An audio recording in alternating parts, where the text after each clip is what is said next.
जय श्री कृष्ण। नमस्कार दोस्तों, स्वागत है आप सभी का मेरे ब्रजेश शर्मा ब्रजवासी यूट्यूब चैनल पर। दोस्तों, आज हम आपको इस वीडियो के माध्यम से कार्तिक मास के 22वें अध्याय की कथा का श्रवण करा रहे हैं। आप सभी भक्तजन इस कथा को श्रद्धा पूर्वक और मन लगाकर सुने। 22वें अध्याय की जब लिखने लगा हूँ बात, श्री प्रभु प्रेरणा प्राप्त कर कमल आ गई हाथ। राजा पृथु ने नारद जी से पूछा, हे देवर्षि, कृपा आप अब मुझे यह बताइए कि वृंदा को मोहित करके विष्णु जी ने क्या किया और फिर वह कहाँ गए।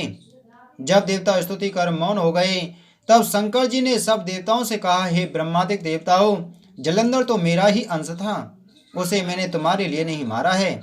यह मेरी संसारिक लीला थी। फिर भी आप लोग सत्य कहिए कि इससे आप सुखी हुए या नहीं। तब ब्रह्मादिक देवताओं के नेत्र हर्ष से खिल गई और उन्होंने शिव जी को प्रणाम कर विष्णु जी का सब वह वृतांत कह सुनाया जो उन्होंने बड़े प्रयत्न से वृंदा को मोहित किया था तथा वह अग्नि में प्रवेश कर परम गति को प्राप्त हुई थी।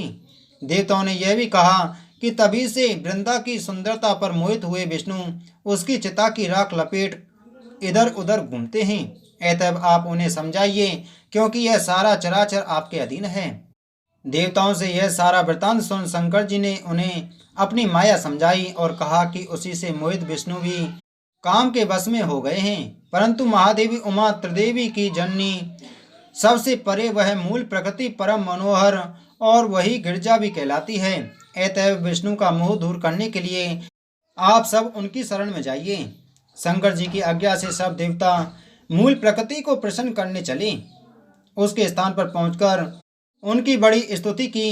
तब यह आकाशवाणी हुई कि हे देवताओं, मैं ही तीन प्रकार से तीनों गुणों में पृथक होकर स्थित सत्य गुण से गौरा, रजोगुण से लक्ष्मी और तजोगुण से ज्योति रूप हूँ। अतएव अब आप लोग मेरी रक्षा के लिए उन देवियों के पास जाओ तो वे तुम्हारे मनोरथ को पूर्ण कर देंगी। यह सब सुनकर देवी भगवती के वाक्यों का आदर करते हुए गौरी, लक्ष्मी और सरस्वती को प्रणाम करने लगे। सब देवताओं ने भक्ति पूर्वक उन सब देवियों की प्रार्थना की। उस स्तुति से तीनों देवियां प्रकट हो गईं। तभी देवताओं ने खुश होकर निवेदन किया। तब उन देवियों ने कुछ बीज देकर कहा, इसे ले जाकर बो दो तो तुम्हारे सब कार्य सिद्ध हो जाएंगे। ब्रह्मादिक देवता उन बीजों को लेकर विष्णु जी के पास गए। वृंदा की चिता भूमि में डाल दिया। उससे धात्री, मालती और तुलसी प्रकट हुई। विधात्री के बीज से धात्री, तुलसी के बीज से मालती और गौरी के बीज से तुलसी प्रकट हुई। विष्णु जी ने यों ही उन स्त्री रूप वाली वनस्पतियों को देखा तो वे उठ बैठे। कामासक्त चित्त से मोहित हो उनसे याचना करने लगे। धात्री और तुलसी ने उनसे प्रीति की। विष्णु जी सारा दुख भूल देवताओं से नमस्कृत हो उन अपने वैकुंठ लोक में चले गए। वह पहले की तरह सुखी होकर शंकर जी का स्मरण करने लगे। यह आख्यान शिव जी की भक्ति देने वाला है। इति श्री कार्तिक मास 22वां अध्याय संपूर्ण।